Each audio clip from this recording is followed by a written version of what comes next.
The fabrication of lipid-coated nanoparticles with the rapid injection method provides a stable drug delivery system for cancer therapy. This technique is a simple, fast, scalable, and reproducible technique for nanoparticle fabrication that encapsulates hydrophobic drugs. This technique is applicable for fabricating diagnostic and therapeutic nanoparticles from hydrophobic materials that can be effectively used in several disease conditions.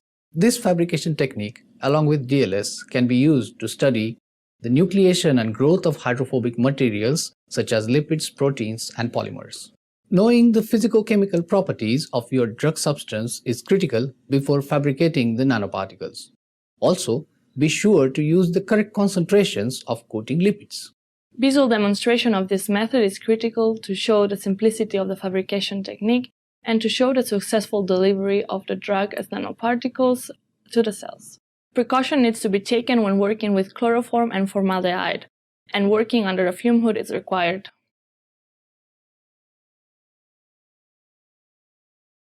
To begin, dispense 2.4 milliliters of 250 micromolar Falcarindiol stock solution dissolved in 70% ethanol in a scintillation vial. Using a sample concentrator, evaporate the liquid fraction for approximately 4 hours to obtain dry Falcarindiol.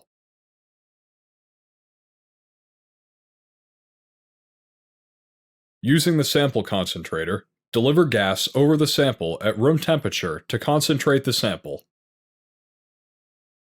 Once dried, add the components shown here to the scintillation vial in a fume hood, making sure to clean the syringe with chloroform after adding each component to avoid